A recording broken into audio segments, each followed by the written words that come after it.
This is Renelle, and welcome to Quality Hang with Rod Brooks and friends. And here he is now, your host, my main man, Rod Brooks. Thank you very much, Renelle, and happy Friday, everyone. I am Rod Brooks, and welcome to Quality Hang. As always, I'm joined on this broadcasting adventure by my partner in crime, my friend, the co-host of Quality Hang. He is Marcus Osborne. What up, dog? What it do, man? It's Friday. We are in the sweet spot of the NFL season. We are in the sweet spot of the college football season. We're about to get into the baseball playoffs. It cannot be any better at this point, my man. Yeah, it's an exciting time of year. One of the best times on the sports calendar. The best, without question. Hoops is right around the corner. Yeah, I don't know if I'm ready for it though. I mean, I'm not gonna turn it down. Don't get me wrong. When it hits in the middle or third week of October, I'm gonna be down with it like a Cadillac on four flat tires. But I was watching the Thursday night game, of course, on Amazon, and they ran an ad for the NBA games that are going to be broadcast on Amazon this year. Yeah. And it was like seeing a Christmas commercial, well before you're ready for Christmas. Like, oh my God, that's right, that's coming. That's right around the corner. We got 3-4 weeks. Yeah, I want to say it starts like October 20th, October 21st, somewhere around there. Yeah, man. So, and maybe by that time, the Warriors will have come to some sort of a agreement, resolution, decision when it comes to Jonathan Kuminga. Who knows? Oh, boy. I mean, there's so much stuff going on. Just some nuclear. I will get into it later, I guess. But it's some stuff I read today. I'm like, ooh. Ridiculous. I mean, listen, just give them the player option or say, no, we ain't gonna do it, and then just go accordingly. But at this point, it's ridiculous. A lot to get into, and we shall do it on this Friday. We hope that you have some blood alcohol level that can be measured, so you are in for a very good time. We start the show by always thanking our presenting sponsor, the fine folks at Hop Monk Taverns, 3 locations to choose from: Sonoma, Sebastopol, and in Novato. Check them out online and see what they have coming up as far as live entertainment is concerned. But do yourself a favor, if you happen to be around the wonderful burgs of Sonoma, Novato, or Sebastopol, stop into a Hop Monk, because you will not be disappointed in their great food from a diverse menu, their craft beer selection that is absolutely out of this world, and the aforementioned live entertainment that they have at all 3 venues. So again, check them out online at hopmonk.com, and definitely follow them on all of the socials. Week 4 of the NFL season, well, it already started with the Thursday night game last night.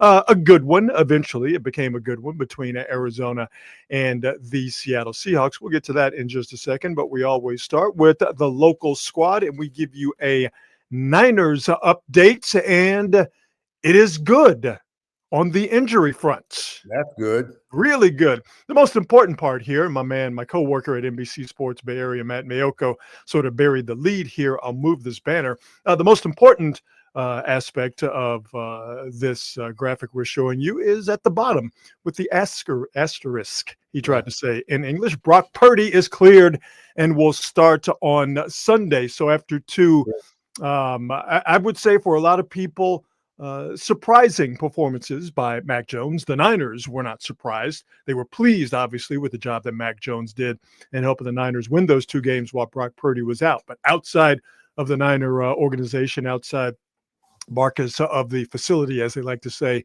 in the NFL now, what Mac Jones was able to do did come as a surprise. That's all great. Now they have the $53 million a year man back into the mix, and that toe and his shoulder seems to be healthy enough for him to take on the Jacksonville Jaguars this weekend.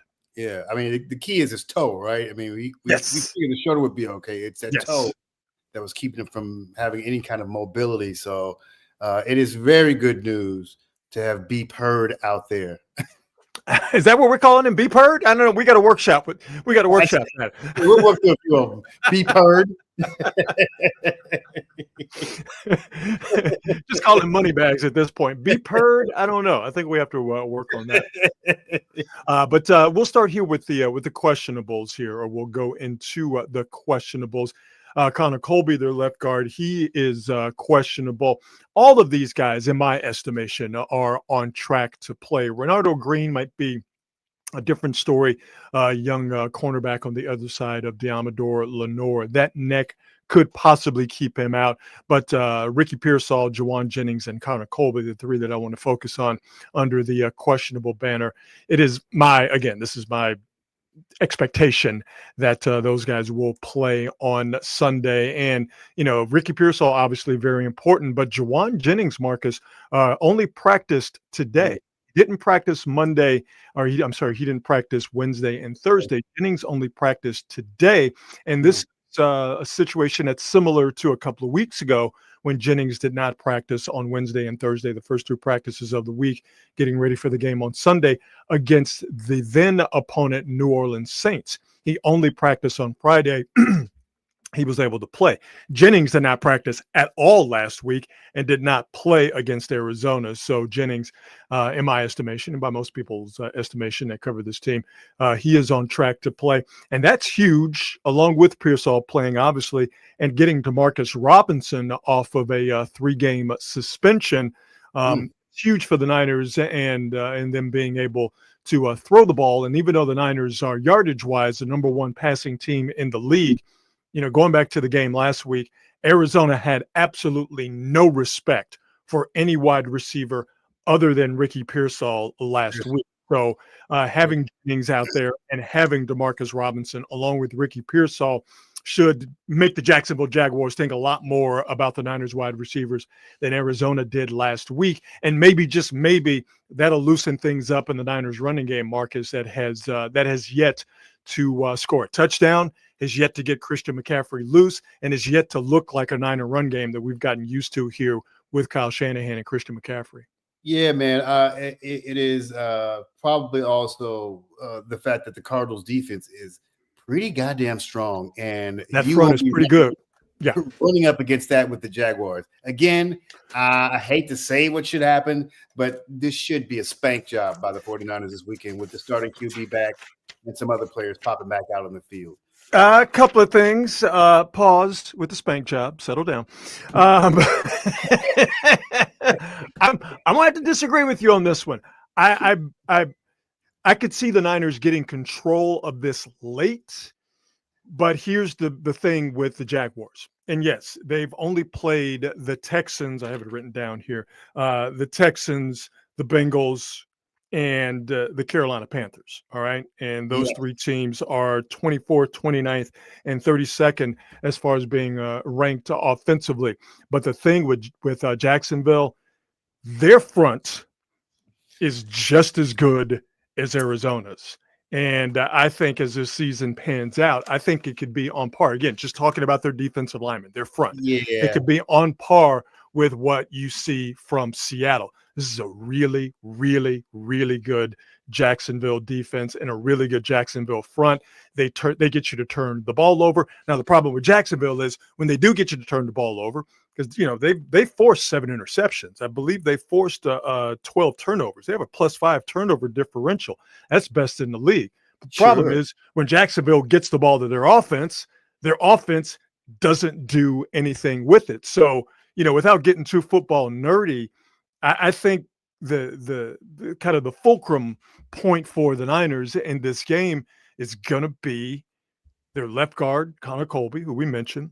Yep. There's a groin issue. He's questionable, but I believe he's going to play. Dominic Puni, who is dealing with a knee issue, but he's looking better and better as the games go on, but he is not 100%. Those guards, along with center Jake Brendel, how do those guys hold up against Hines Allen? How do they hold up against Eric Armstead? How do they hold up against Walker? And Walker and Armstead and Hines Allen, those guys have gotten going over the last couple of weeks with sacks and tackles for loss and quarterback hits. So the Niners are a better team. Don't get it twisted. They're a much better team than Jacksonville. I just think that Jacksonville's defense, and specifically their defensive linemen, their down linemen, are to be respected. If the Niners can handle their defensive linemen, don't turn the ball over, they should be able to, from a talent standpoint, eventually overwhelm Jacksonville. But I think looking at it on paper, yeah, you would think Niners better than Jacksonville. They should wrap this up. It'd be nice to see that, but I just have a little bit more respect for Jacksonville until proven otherwise. You know, that's why I like you, because I don't. I have no respect for Jacksonville. And they're like the Raiders to me. Until you prove otherwise, you are what your helmet says you are. Until that helmet changes or you show that you can beat somebody of any caliber on any kind of consistent basis, I'm thinking you getting your ass kicked every week. And they play the Texans. These are not offensive juggernauts. No, you're right. Your defense is going to look fairly decent against those offenses. This 49er team should, as Greg Popovich is classically said, you should have a healthy respect for your opponent. The 49ers should have a healthy respect for another professional football franchise. But in that 49er locker room, they should be saying to themselves, all we got to do is what we do. Well, I think what they say. This should be 27-17. Okay, and I believe that's a perfectly normal score for a matchup of this type. If you're the Niners, you look at this situation as, yeah, we're better. You just have to go out there and prove it. And how do you prove it? Is that you overwhelm Trevor Lawrence with your defense, with the Niners defense, and you do not allow your offense, do not allow your quarterback to get overwhelmed by their defense. And I think that the Niners defense has a much better chance of overwhelming Trevor Lawrence. You know, he's got 8 combined sacks, interceptions, and fumbles. That's over 3 games. I believe he's thrown 7 interceptions. No, I don't think he's thrown 7 interceptions. I forget how many he's thrown. I have to look it up here in a second. Can't have more than Geno Smith, so. But that's a very good point. He's thrown a handful of interceptions over these 3 games. So if you're the Niners, find a way to get it Trevor Lawrence, overwhelm him, finally get an interception, force some turnovers, get some sacks, get the ball back to your offense, and you would think after a while we'll see what from Jacksonville, which has been their problem, is that they just can't do anything offensively. And after a while, as Cincinnati did, put up 31 points on them. After a while, you will be able to put up some numbers on them. Yeah. This is just a game that if you're a good team, this should not be a problem. Yeah. The other team can be as competitive as they want to be, but by the time you get to that third quarter, they should be feeling like, all right, we've done our job. Let's just quit so the 49ers can get this 27 points. Jacksonville 1-12 in their last 13 road games. And unless they're going to Seattle, there's not a bigger distance road-wise for the Jacksonville Jaguars than having to come all the way out here to the Bay. So it is all set up for the Niners to win. But again, I give their defense, even though they haven't played anything near a murderer's row of competition, I just give their defense a little bit more credit just for the guys that they have talent-wise on that squad. Let me ask you something. Yes. Is Trevor Lawrence a good quarterback?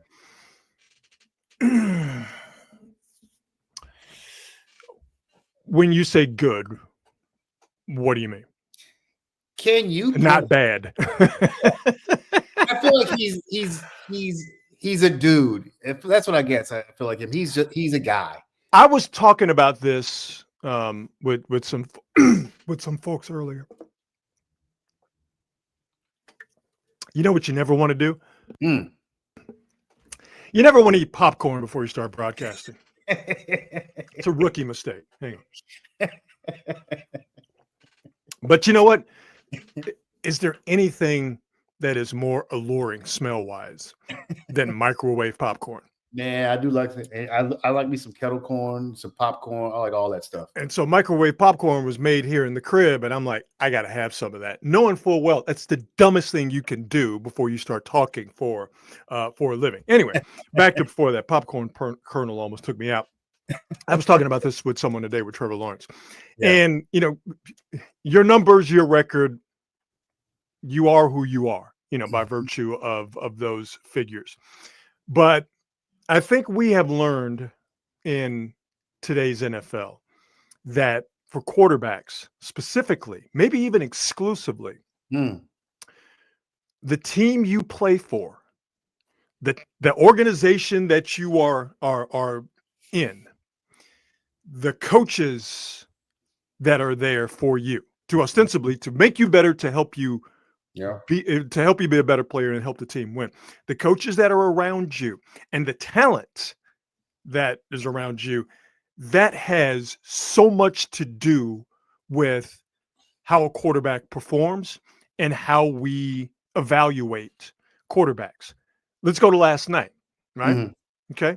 Sam Darnold's a perfect example. Yeah. Sam Darnold gets drafted by the Jets. Okay. Yeah. Coming out of USC, highly touted. Okay. Yeah. Jets are a place where quarterbacks go to die. All right. Amen. All right. And that's what happened to him. Goes to Carolina. That situation is just as bad, if not worse, than the Jets. Comes out to the Bay, spends that year with the Niners, gets a little quarterback rehab, goes to Minnesota.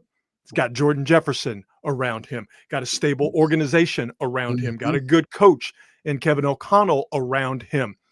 He has a good season, goes to Seattle, a good, stable organization with a better offense, with Clint Kubiak this year.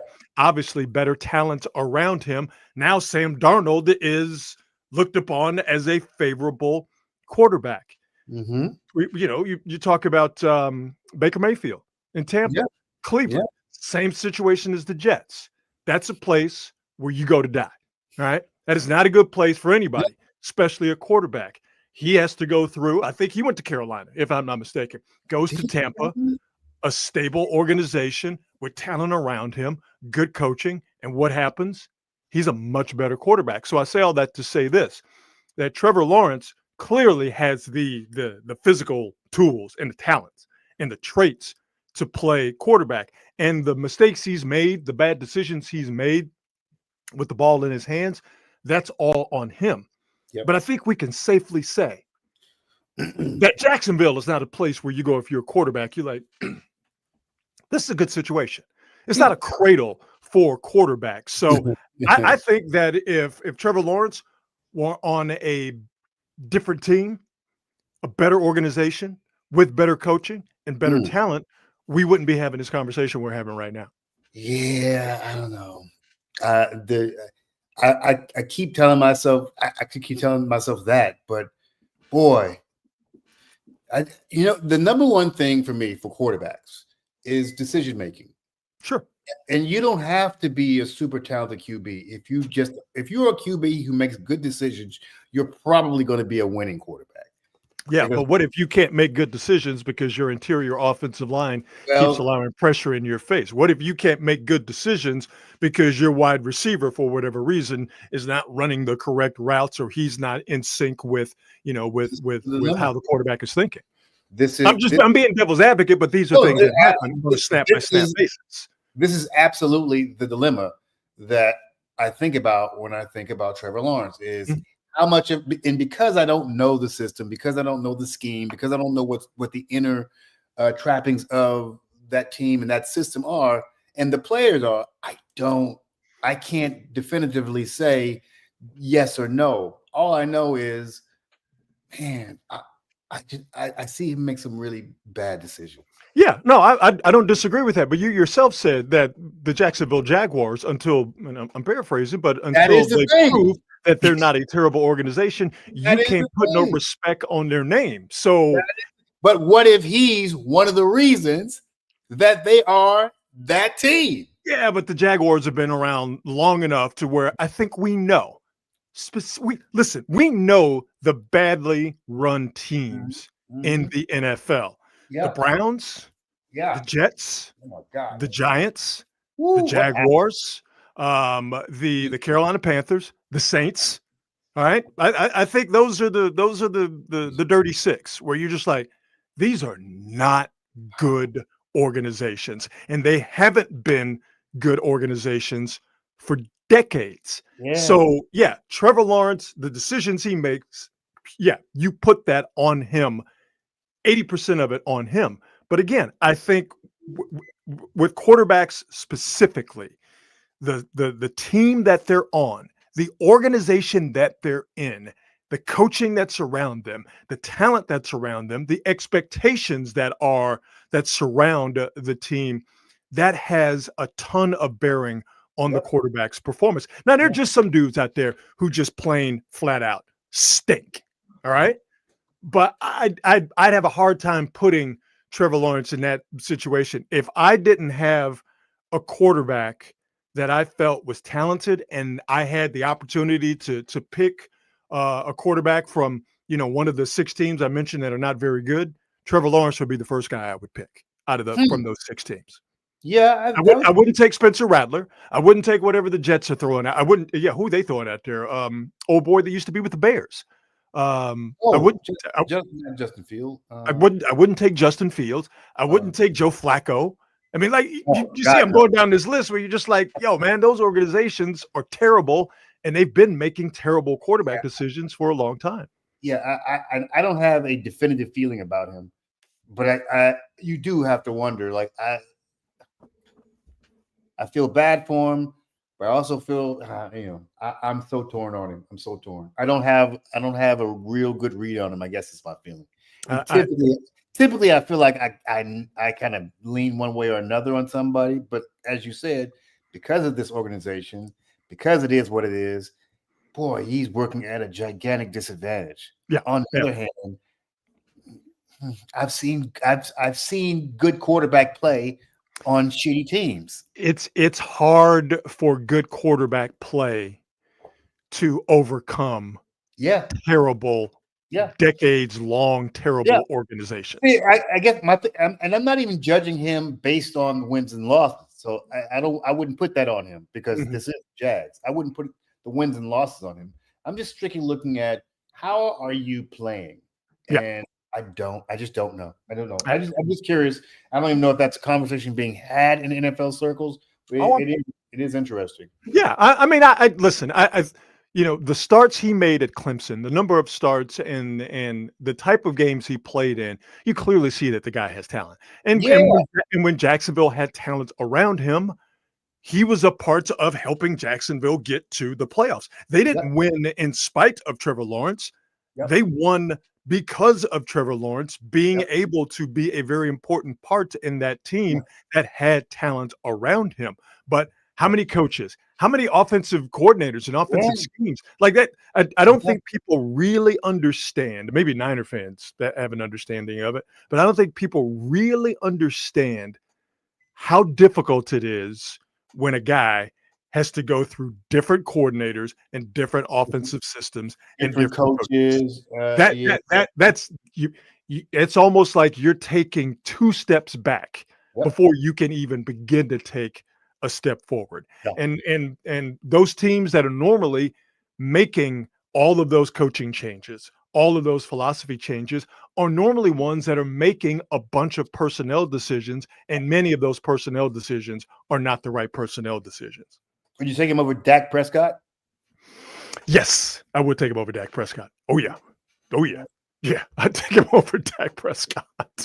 100%, I would take him over Dak Prescott. Let's get into week 4 of this already intriguing NFL season. And we still have 6 teams that are undefeated, as you see here on the screen. For those who are imbibing in the audio-only version of Quality Hang, I will let you know who they are. If you don't know, the Bills, the Eagles, the Niners, the Chargers, the surprising Horseshoes from Indianapolis, and the Tampa Bay Buccaneers. So we'll put up the entire week 4 slate here in just a second, but Buffalo, I think, is going to remain unbeaten as they take on the New Orleans Saints. The Niners, as we mentioned, taking on the 2-1, surprisingly. How's the Buffalo defense this year? Jacksonville Jaguars. It could be better. Yeah. They're good up front. But to put it this way, Buffalo's defense is better than what's happening in Baltimore, and better than what's happening in Kansas City. I know it's only 3 games now, coming up on 4, but I think we can safely say that. So Buffalo, New Orleans, Niners, Jaguars, the Colts and the Rams. That's a 3-0, 2-1 matchup, with the Rams being 2-1. Chargers and the Giants, a 3-0 versus the woeful 0-3 Giants. And best game of the weekend is going to be the Eagles and the Tampa Bay Buccaneers. Marcus, both of those going 3-0. So who do you see out of those 6 undefeated teams? Who do you see dropping out of the ranks of the undefeated Colts with the teams that they have coming up here? Yeah, that's the easy one, right? With the Colts playing the Rams. Yeah, that's the one where you look at it and go, you know what? It's a cute story by the Colts. Daniel Jones. I think that goes back to what we were just talking about. Yeah. Daniel Jones with the Giants, okay? Giants are not a well-run organization, okay? It's such a disappointment. And I only say it because the Giants as a team have been one of the squads you can count on to be a fairly reliably entertaining and decent squad. They have been horseshit over the last few years. Yeah, it's just tragic, dude. What the hell? And the fact that they let Saquon Barkley walk is hilarious. But again, that's my point. Bad organizations make bad decisions over and over and over and over and over again. And allowing Saquon Barkley to go and allow him to go only 90 miles down I-95 to Philadelphia is a bad decision. But that's one of many bad decisions that the Giants have made over the last 10 to 15 years. And so when you have bad organizations making bad decisions over and over and over again, it's impossible for any quarterback with any amount of talent, good or bad, to thrive in that system. And I remember when Daniel Jones was coming out of Duke, and I'm not going to sit here, as much as I love college football, and we got a big college football slate coming up tomorrow. Listen, man, I wouldn't grind in watching a lot of Duke games, but the games I saw, you go, you know what, man, you could tell that big, strong, looks the part. That dude can play quarterback. Then he gets to the Giants, again, a bad organization, making bad personnel decisions, bad coaching decisions over and over and over again. There was no way that guy was going to thrive. Here's the irony, though. Not that the Colts have been a great, overwhelmingly well-run organization, but he goes to the Colts. They have a good coach in Shane Steichen. They have gotten some players. They have a nice system. Daniel Jones comes over there, and I don't think it's sustainable, quite frankly, but they've been putting up points. The Colts have only punted once in 3 games this year, and Daniel Jones right now is, right there with Sam Darnold, where people are going, you know what? That guy's not that bad of a quarterback. Where you go and who you're surrounded by and who you're coached by means a ton when it comes to quarterback. And Daniel Jones is the latest example. Absolutely. I'm not ready to give Daniel Jones the good QB moniker just yet, but he's playing much better. He's completing passes. That's the big thing. He's completing passes. He was throwing some shitty passes to shitty receivers in a shitty offense. Yeah, all that too. But if any objective person looked at his play and going, "Oh my God, this dude is not good." Like there are dudes coming off the bench playing better than him. I mean, I'm not quite ready to anoint him just yet, but we'll see. Maybe his confidence was shaken in New York because of all the losing, and he's got a fresh start, and maybe he's found his team. It's happened plenty of times before. I tell you what, and again, very early. There's a lot of teams that blossom in the first month of the season, do a lot of big things before Thanksgiving, and then you get to where it starts to get really difficult, and the wins really, really matter, and they're difficult to come by when you get to late November, December, and these teams that were looking really good in the early fall all of a sudden fall off and don't look that strong. If the Colts beat the Rams on Sunday, we got some conversations. Then we're going to have some conversations because that Rams outfit, particularly that defense, is easily one of the best in the business. So there's your week 4 slate. If you're checking us out on X and on YouTube, you got some garbage games in there as well, particularly my Houston Texans, my eternally disappointing Houston Texans taking on the just as terrible, if not actually worse, Tennessee Titans. Both of these teams are Texas win. 0-3. Yeah, they damn it, they better win. They win. Listen, I'll say this for the Texans. The record doesn't indicate it, but they're not very far away. There's something that's happened in each one of these games because it's not like people are blowing them out. Like, you know what I'm saying? It's not like they're getting spanked. Here's the problem. It was a problem with the Texans. As someone who has watched all of their games, they're beating themselves, and that's the worst type of team. Yeah, I would, if I have to eat an excrement sandwich, the type of excrement sandwich I like when it comes to my football teams, I would rather you get beaten by a superior opponent, right? Than you have talents, have expectations, yet you are talent unfulfilled. You can't meet those expectations because you can't run the ball or you can't stop being penalized, which are, two of the Texans' problems, because you can't protect your quarterback. And now your quarterback, who was having issues with protection last year, is still, he's still back there with the twitches and seeing ghosts. That's the problem with the Texans right now. And that's the type of football that is, for me, is hard to watch because they're better than that. Like the Titans are terrible. The Saints are terrible. The Giants, good defense, but I think overall, the Giants are terrible. So when they play terrible, that's to be expected. But to see a team like the Texans have talent and do nothing with it, and you see a squad like the Lions, who have lost a lot of talent in terms of coaches, a brain drain, if you will. But to see the Lions be like, oh yeah, ball up top, we don't give a shit. And the Lions are still out there running trick plays when you wouldn't expect it and just dropping the hammer on folks. Doing what they do. Yeah, right? Like, it helps that they've established a culture of winning. A culture. And the thing is, I thought the Texans, not that people want to hear me whine about my team, but I thought the Texans with DeMeco Ryans over the last couple of years had established a culture. I think it's much better than what they had for sure under Bill O'Brien, and then when they were, they had David Culley and Lovie Smith. It's much better than what it was. And yes, they have a culture, but that culture seems to be consistently, and not in a good way over the last couple of years, not very good offensive line play at all. And a team that is heavily penalized. And that's a bad combination. And I can tell you about teams being penalized. That is purely just being undisciplined. Well, Marcus, our resident Raider fan, yes, understands about teams being it's purely about being undisciplined and being penalized.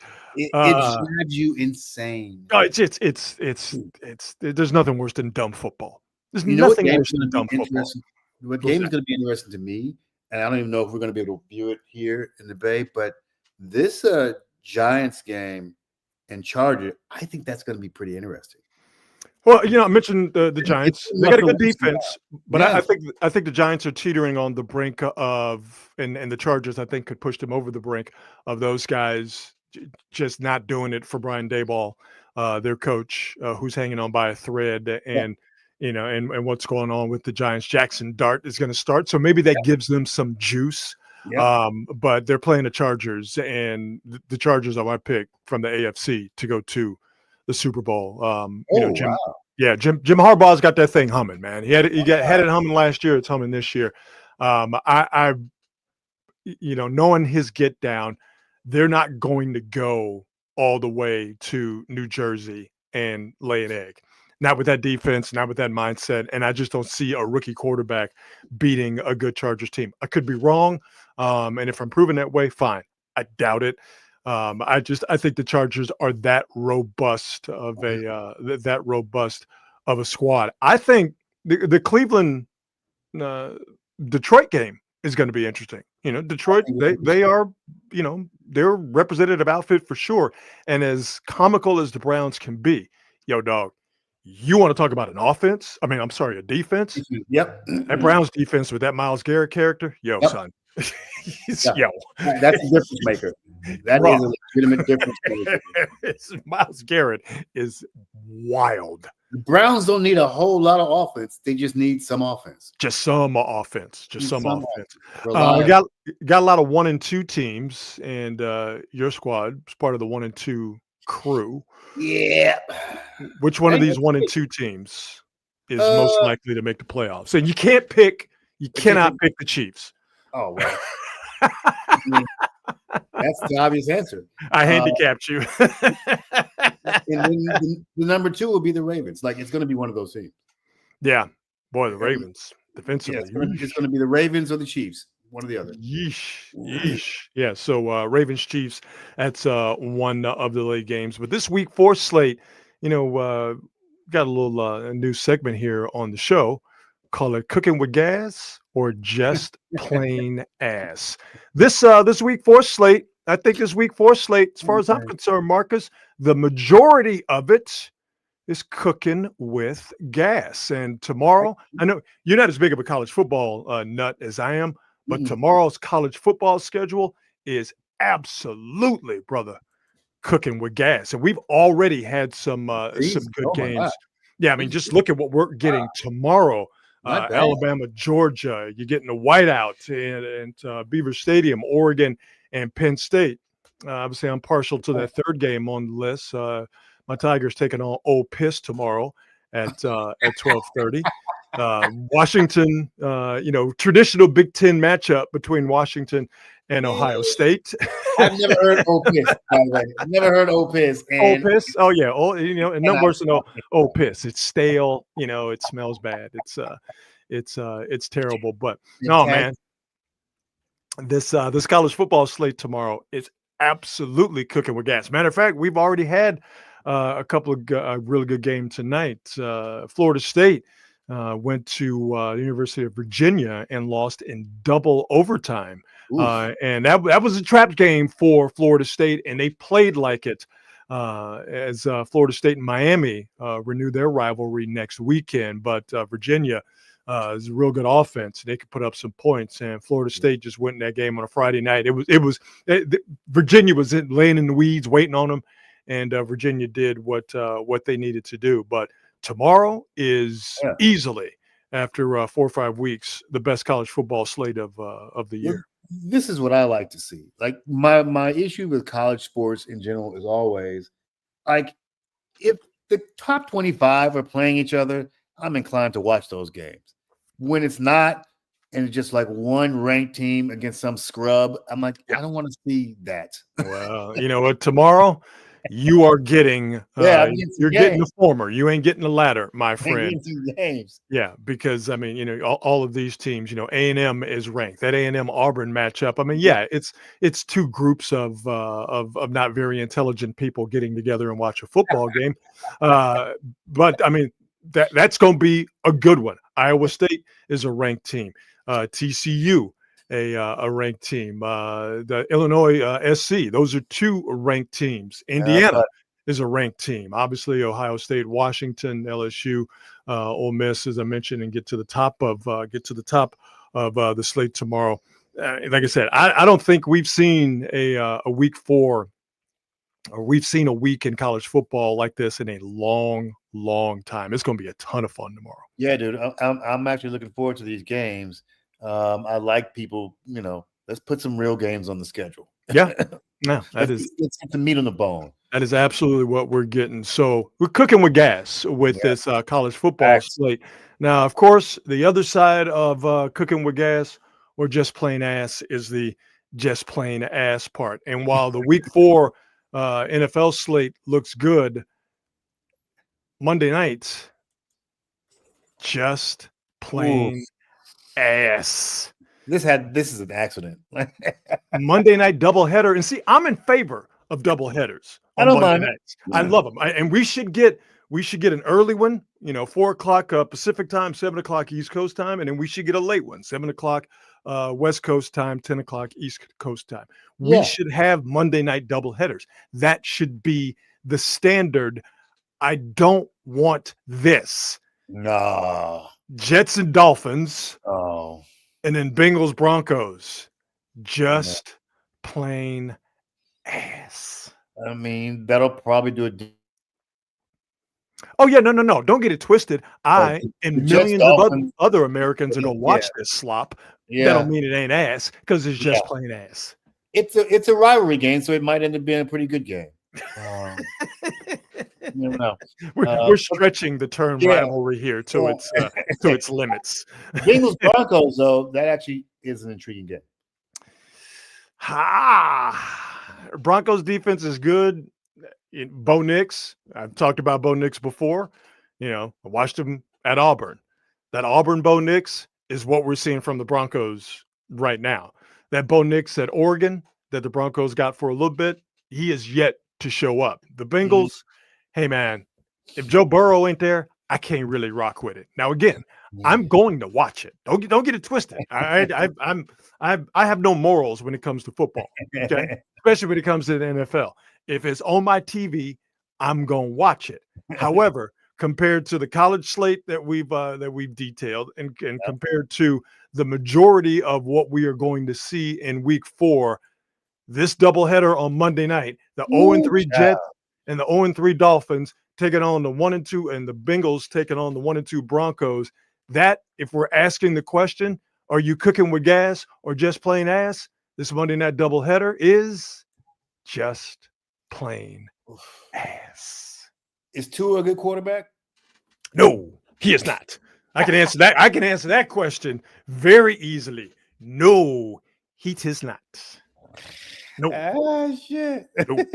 No, absolutely That poor not. guy. He should just retire. No. Just take your money and sit down and go just go run a company or something somewhere. They can't.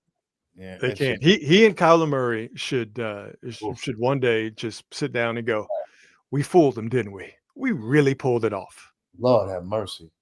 That Cardinals team, I'm sorry, but they have enough offensive talent to be pretty dominant. Well, I mean, losing James Conner kills him. It absolutely kills him. Say again. Losing James Conner absolutely kills him. Sure. But they should score more than they do. I mean, listen, and I'm gonna be very careful with my words here because I'm just gonna keep it a buck. I don't need this man's daddy coming around here with that act right, that pound looking for me because I said something out of pocket. So let me be real delicate with the words that are coming out of my mouth. Marvin Harrison Jr., I'm glad that young man was able to catch that key touchdown last night, and hopefully that will unlock the insane amount of talent that is inside the body of Marvin Harrison Jr. Because I believe that young man has a bright future in football. And again, to be very careful with what I say about the fruit of Marvin Harrison Sr.'s loins. It has been interesting to watch him struggle to catch the football and to clearly struggle with the mental side of not catching the football. And I would say that even though Kyler Murray can be a scattershot quarterback more often than not, it would be very helpful if Marvin Harrison Jr. was more like Trey McBride, or better yet, more like his father, the Hall of Famer, Marvin Harrison Sr., and had a little bit better luck catching that football. Do we all think that I phrased all of that delicately enough to where Marvin Harrison Sr. is not going to come after me with that act right? Marvin Harrison Jr. is listen, that dude is talented. You saw him in college. That dude is talented. He was cooking with gas. and so it does make you think that it's got to be all mental. 100%. 100. But watching him last night, like how slow he was getting off the line of scrimmage. Mm-hmm. Like you would see the offensive line would fire, the tight end would fire, the receiver on the other side of the field would fire, and for a split second, which is an eternity in the NFL, Marvin Harrison would just be standing there at the line of scrimmage. Yeah, like what are you doing? Like, yeah, it's just like for whatever reason, he didn't seem to be locked in. Now, eventually, like I mentioned, like we all saw if you watched the game, he got it going last night, and maybe that'll that'll catapult him. But I mean, clearly, Marvin Harrison Jr. has been just plain ass. Yeah, I don't know what his numbers were last night, but eventually, I'm like, okay. I mean, he had more. I think he had more drops than catches. It seemed like. I mean, he had a drop, he had a touchdown. He had a drop that led to an interception and ran a wrong route. Or maybe it wasn't a wrong route. I think it was zone. He should have sat down in the zone. He kept going, if I'm remembering correctly. He had 2 plays that led to interceptions. Yeah. Like it was until that touchdown, it was not good for Marvin Harrison Jr. by any stretch of the imagination. Yeah, it's just tough. I mean, maybe this could be his Jerry Rice thing where he, drops the ball and everybody goes, you bust. Maybe. And then all of a sudden you break out with one game. Maybe. And you turn it around. I would hope, because that dude, that's like one of the players who's come out of college where I'm like, yeah, this is like a can't miss prospect. Yeah, for sure. Let us move on, shall we? How about we do some on this date? Let's do it. As we keep going on this Friday. On this date, September 26th, the Beatles released Abbey Road in 1969. I've said it a ton. The Beatles just don't move me. I have been moved by songs from each 4 members of the Beatles. Their solo works, but the Beatles as a group just never did it for me. Understanding, of course, that I am a very small minority compared to the people who love this band, love their works, and love particularly Abbey Road, which came out on this date, September 26th, 1969. One of the most famous album covers of all time. Yeah, without a doubt, for sure. How many times have you seen people recreate that cover? When I went to London, I did not go there. I didn't want to be full touristy, even though I was a tourist. Like, oh, look, a giant clock. It makes a big noise.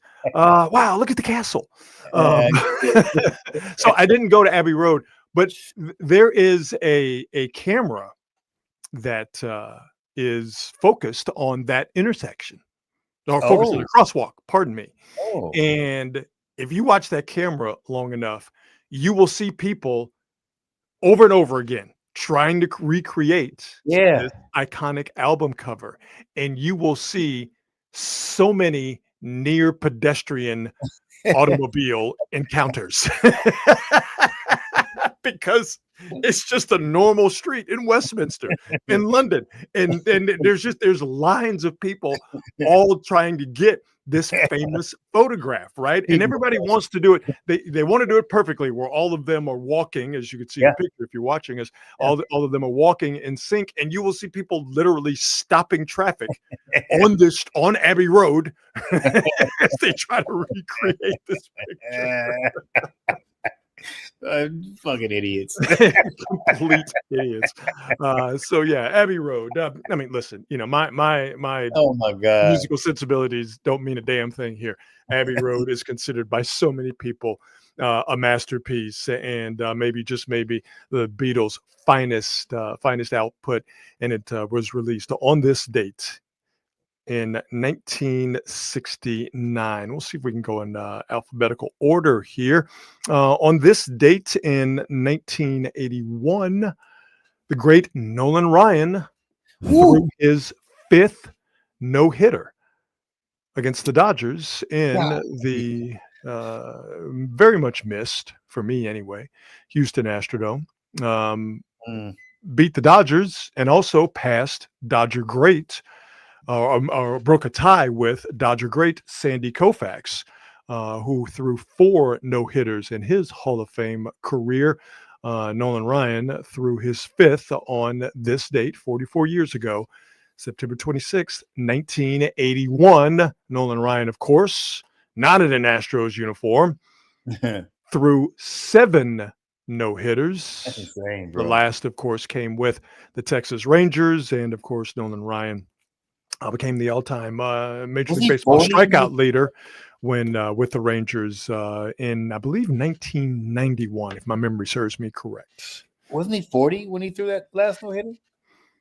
Oh yeah, absolutely. Yeah, might have been older than that actually when he threw it. But yeah, he was 40. And the thing about this no-hitter is Nolan had already been pitching in the majors because he was with the 69 Mets. He didn't pitch in the World Series, but he was on that 69 Mets team. Yep. So he had already, been pitching for 12 years. And there was a thought that he was over the hill and cresting downward. And so it was a surprise to a lot of people. And I think you could just, look at the picture of Nolan. When have you ever seen Nolan Ryan smile? You don't, right? Here's the picture of Nolan Ryan smiling. Why? Because he just threw a no-hitter that he and really nobody else expected for him to throw, because he threw his fourth one when he was with the Angels, and Crazy. that was in the let's say 76, 77, 78, somewhere in there. I'm a little wonky on the time. So this fifth no-hitter, the fifth of seven, was a big surprise to him and a lot of other people. Nolan Ryan is the Morgan Freeman of pitchers, because no one ever seen him look young. Like, no, he's been old since the day you saw him. No, Nolan Ryan has been a grumpy old man with old man strength since he came into the league.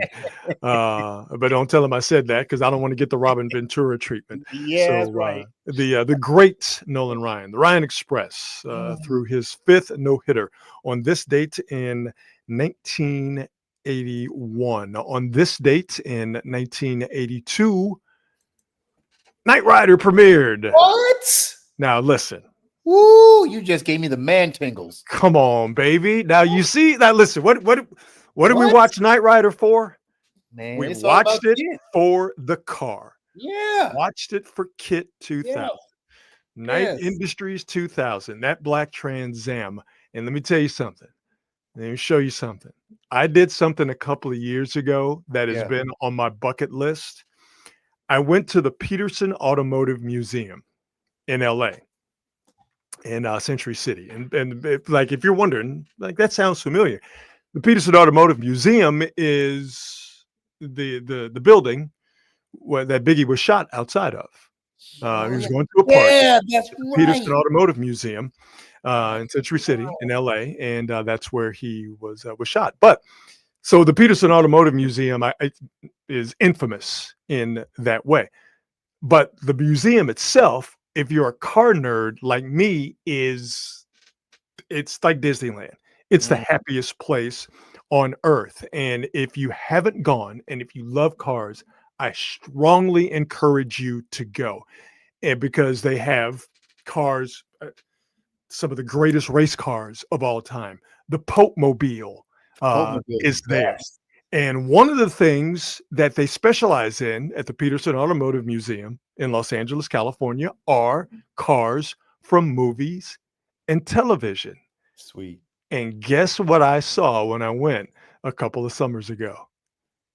Oh, sweet. I saw the Knight Rider car, dog. Oh, sweet. Oh, man. I saw the Knight Rider car. That TV show, I wouldn't mind at all. Or even a motion picture. Ooh, I cannot believe Hollywood has not ruined our childhood by giving us a Knight Rider movie. Well, you know what? That might be a tough one for Hollywood, because the show was a flimsy premise to begin with. Because do you remember any of the shows? No. You just remember this guy driving around talking to his car, which was fine with us. Yeah. which means we got a clean slate. All we know is that the car was talking, and it was like the bionic. It's like the Bionic Man as a car. The car is so badass, man. Yeah. Yes, that is my car. My picture. I wish it was my car. I have several others that I couldn't load, but yeah, I got a chance to take a picture of it from all angles. Got a chance to peek inside of it. It was really, really cool to see in person. So yeah, on this date, back in 1982. The television classic Knight Rider premiered, ran for 5 seasons. And again, you can't remember any of the TV show, the actual episodes, but what do you remember? That car. Because, along with the A-Team van, the Starsky and Hutch car, which I saw at the Peterson Automotive Museum. And you know what? Even the car Dukes of Hazzard. Those are some of the coolest cars of all time. And obviously the Knight Rider car fits into that category. And of course, let's not forget the Knight Rider theme has been sampled. Yeah, man. So good. Love it. So good. On this date, 1982, Knight Rider premiered. On this date last year, something happened that shouldn't have happened. And I know it still stings. So for you, Marcus, and others of your ilk, I hate to bring it up, but it did happen on this date. The A's played their last game at the Coliseum. Here's the 1-2, Jankowski to Schumann. And the ground ball will end things. A 3-2 win for the Oakland Athletics. There we go. One more win for the Oakland fans. Yeah. Ooh, that hat is sweet. That jersey is sweet. Oh, I love it. On a day that everybody in the Bay needed one. Love it. Yeah, man. Shouldn't have happened, but it did. A's played their last game at the Coliseum on this date in 2024. I love that team. Loved those Oakland A's, man. I love the green. All their greens were amazing. That Kelly green is tight, dog. That Kelly green is real nice. Sweet. Yeah, oh, man. Yeah. And I love when I see other people wearing A's caps in movies and TV shows. Love it. Yeah, that's man. my favorite one. That's my favorite A's cap. Yeah, man. Hate that John Fisher got away with it. Hate that he read the shithead owner's playbook on how to destroy a franchise, run it out of town, and blame others for it, and also get a dumb municipality to give you money to build a stadium. But he followed that playbook to a T, and it worked. It worked. And the worst part about it, to me, and again, I'm sensitive to this, and I have an understanding of this. With the Oilers being taken from Houston, is the worst thing about it. Even more so than losing the team itself. Yeah, is being able to paint an entire city. Yep. An entire fan base as not worthy of happening a team, because it's one thing to take your goddamn team, and fine, that's John Fisher's team. Okay. Yeah. Fine. The Bud Adams team. Okay. You can take it. Yeah. You have a right to do that. Sure. But to salt the ground as you're leaving so nothing else can grow, that to me is ghoulish. You know what I mean? And to defame a city, to say that Oakland, the East Bay, and those fans are not worthy of a team poisons the waters and makes it difficult, if not damn near impossible. Yeah, I mean, like, Houston's lucky to get another football team.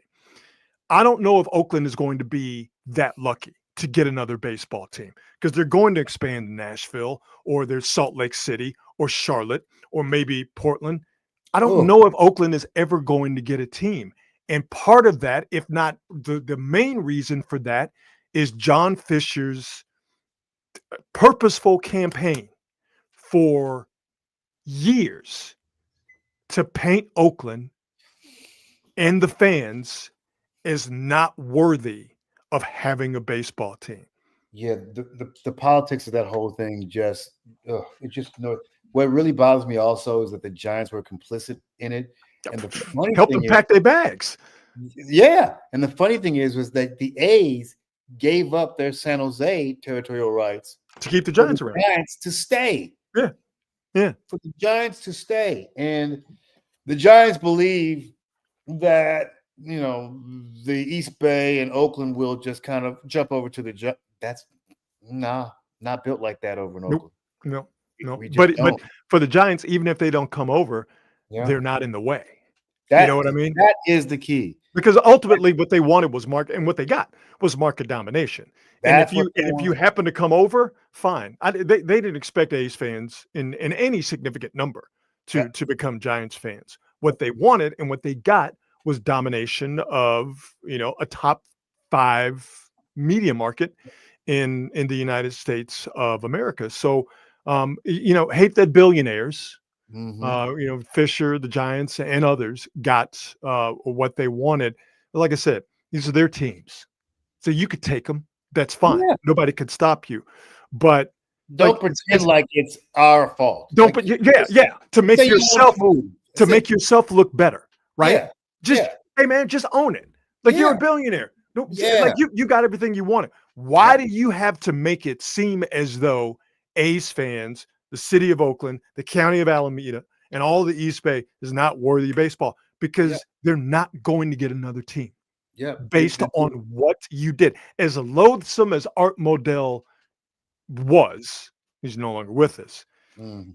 He didn't defame Cleveland on his way to Baltimore. Now he took he bounced. Yeah, he took his team and he bounced to Baltimore, but he didn't shit on Cleveland on the way out. As loathsome as Jim Irsay, what's his old man's name? Is it Bob Irsay? As loathsome as he was, he didn't necessarily shit on Baltimore on the way to Indianapolis. No, he didn't make it to where they couldn't get another team. Right. For John Fisher to do that, that's how you know you're dealing with a subhuman, as far as I'm concerned. I wish nothing but bad on John Fisher. Anthony, no, I did not get my cup of sand from the Coliseum. Although my buddy did get me a piece of a chair, of a seat. So I'm working with that. Yeah, we can always, go in there and get you a seat. I'll go for like the Monster Jam in July, and I'll just take a ratchet with me. And I get you a seat. Not a problem, dog. People were literally taking rows out. They were literally taking rows out that day. It's insane. It's like that line in oh God, what's the movie? You want a thumb? I can get you a thumb. You know the movie I'm talking about. Oh God, I can't think of it. It's been a long day. It's been a long week. On this date, September 26, 2024, the A's played their last game they suck, which makes me feel good. At the Coliseum. Yeah, I'll tell you this though. Watching the A's when they played the Astros this year, and just watched them win 2 out of 3 from my Astros over the last couple of days. They got some guys who play. Nick Kurtz, got to be very careful when you say his name. Nick Kurtz is legit. And their shortstop, Jacob Wilson, all-star, legit all-star, voted in all-star. Jacob Wilson is legit. We'll see. Again, it's John Fisher doesn't deserve anything good on this earth and doesn't deserve anything good in the afterlife. But the A's got themselves a couple of guys who can play. Yeah, no, you're 100% correct, because just because he's going to Vegas and ostensibly is going to make more money there, that doesn't mean that John Fisher is going to spend that money. So, no, you're 100% correct about that. Thank you very much, Jason. It was The Big Lebowski. I don't know why I couldn't think of that. I could see The Big Lebowski. I just couldn't think of the name of the movie, The Big Lebowski. And Escobar, man, why you bringing up old stuff, dog? What you talking about the home plate of the Astrodome, bruh? Oh, man. I don't know anybody who has the home plate from the Houston Astrodome, bruh. I don't know what you're talking about, man. Shh. Did you see the movie? Did you see the movie Moving? It's one of Richard Pryor's last films, but John is talking about moving, and one of the bits in the movie was when Rich was moving, he's buying the place, and everybody, they kept making a joke. Oh, no. Rich was like, I love the way these windows look. And the guy's like, "Oh, we're taking them with him," and then they laugh about it. And he said, "Oh, we're taking everything with." And then Rich got to the place, all this shit that he said he was taking. He took the windows, he took walls, and took all that shit.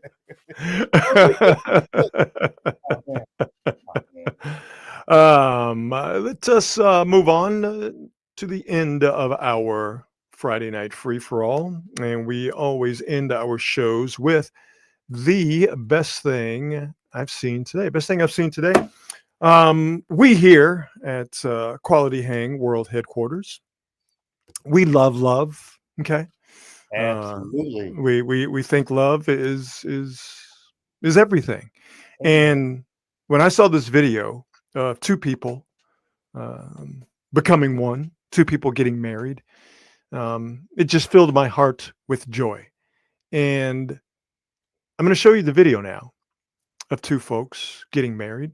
And I want you guys to pay special attention to the, not a priest, not a man of the cloth. Yeah. You know what he might be? I don't know. But I want you guys to pay special attention to the person who is officiating this wedding and who has the great pleasure of announcing these two as man and wife. And you will see why this video is the best thing that I've seen today. With the vows you have spoken, Ephesi, it is my joy to pronounce you married.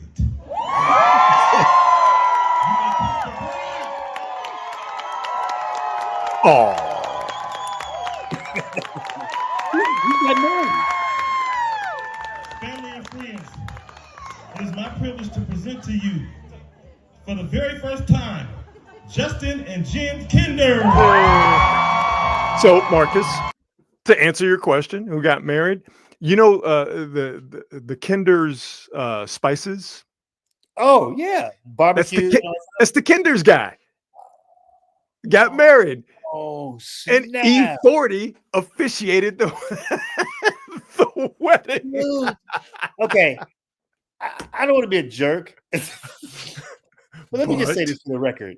Okay, that dude looks like a man who owns a barbecue company. I don't think you're being a jerk. I think you're being like he just. Well, that's what I picture. Look at that shirt. I have to say, was I judging? Yes. Like, dog, I'm gonna need you to put on the tuxedo. Maybe, you know what? I understand you not wanting to button it all the way up and wear a tie. I get that. You're getting married. Your girl looking good here in white. Can we get a jacket on you at least? But hey, you know what? Boy wearing jeans? He is super casual, it looks. And listen, E40 is the best dressed person up there. Right. Right.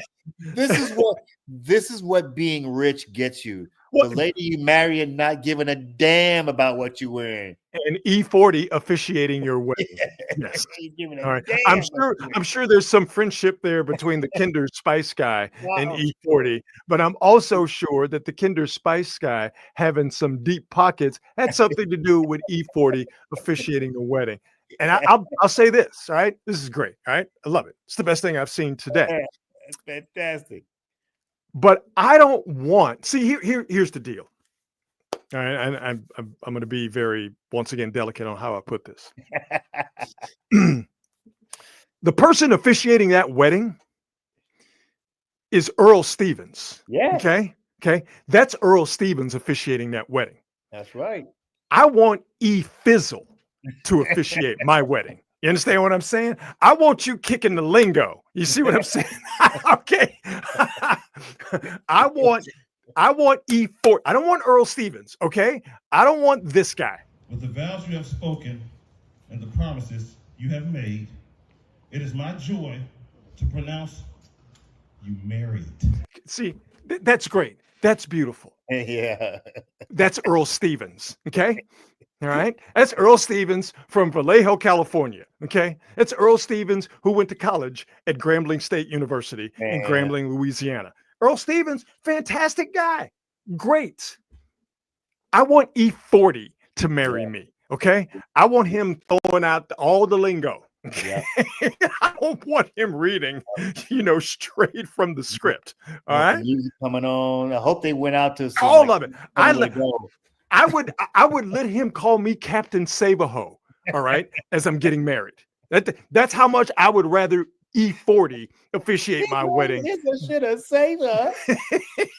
I want to be sad. I want E40 to officiate my wedding, not Earl Stevens. That would be my only criticism. Like anybody You gives a gotta shit. walk out to the Bumble or Exactly. Hurricane. Exactly. Where's Right? Sugar T? She's supposed to be there. So Get some songs or something. that notwithstanding, whether you get Earl Stevens or whether you get E40 easily, this is the best thing that I've seen today. So there That's you awesome. go. That's awesome. Yeah, my man. Is he wearing? No, I think he's wearing slacks. He might be wearing slacks. Hey, listen, this might be the most casual male wedding outfit I've ever seen. If you're not getting married, in a hurry at City Hall, or you're not getting married on a beach somewhere. But old girl has got the whole shebang-a-bang. She wearing white. She got the long veil. She killing it. And old boy right here is wearing the shirt is untucked, no tie, shirt unbuttoned down to the how many buttons down? Just one. Just one. Yeah. It's like he's going to a luncheon at a country club. like just like a happy hour or something. You know what? There goes Kinder's Spices sponsoring the show. So hey, we're not mad at it though. Like no. We're just being crazy judgmental. That's all we're doing. Judgmental. Because ain't no woman on the planet gonna let you get married and not get up if you're not papered up. Hey, I was just about to say, old boy's money must be long for old girl to let him be dressed like that on their most special day. So she's still gonna walk out of there. That's my baby. She's at this very moment that we're looking at on the screen. This is when she got half. So I guess it really didn't matter. Right. Anybody want to lay odds on if she knows who? Like she probably knows Earl Stevens. Like she probably knows. Oh, this is my fiance now husband. This is his friend Earl. I believe he raps every now and again. But you think she knows E40? Not a chance. I don't think so. Not a chance. So I could be wrong. I don't think I am, but I could be. Fantastic. So there you go. That is the Friday edition of Quality Hang. As always, we like to thank our presenting sponsor, the fine folks at Hop Monk Taverns. Make sure you follow them online, follow them on all the socials. Better yet, check them out. It's one of their 3 locations, Sonoma, Sebastopol, or in Novato. And as always, thanks to the folks in the chats.